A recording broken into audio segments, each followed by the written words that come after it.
अहम खबर देंगे आपको। 40,000 मालियत के प्राइस बॉन्ड कैश कराने की मुद्दत में तौसी कर दी गई। 40,000 का प्राइस बॉन्ड 31 मार्च 2022 तक कैश करवाया जा सकेगा। इस हवाले से मजीद तफसीलात बताएंगे हमारे नुमाइंदे उमर हयात हमारे साथ मौजूद हैं। जी उमर, बताइएगा।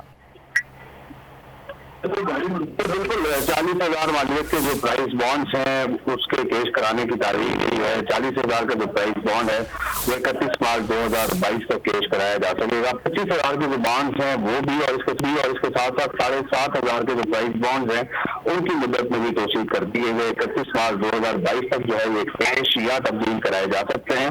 और इसके साथ साथ इस वक्त अगर देखा जाए तो आम आवाम के पास 40,000 रुपए के 1 अरब रुपए वाली के बॉन्ड जो हैं वो मौजूद हैं और 2 अरब 46 करोड़ रुपए से ज्यादा के 25,000 के इनामी बॉन्ड जो हैं वो मौजूद हैं। 15,000 रुपए के 8 अरब 20 करोड़ रुपए मालियत के इनामी बॉन्ड जो है वो इस वक्त आम लोगों के पास मौजूद हैं। 7,000 रुपए के 15 अरब रुपए मालियत के जो है वो इनामी। बहुत शुक्रिया उमर हयात अपडेट करने के लिए। सब्सक्राइब करें और बेल दबाएं ताकि कोई खबर रह न जाए।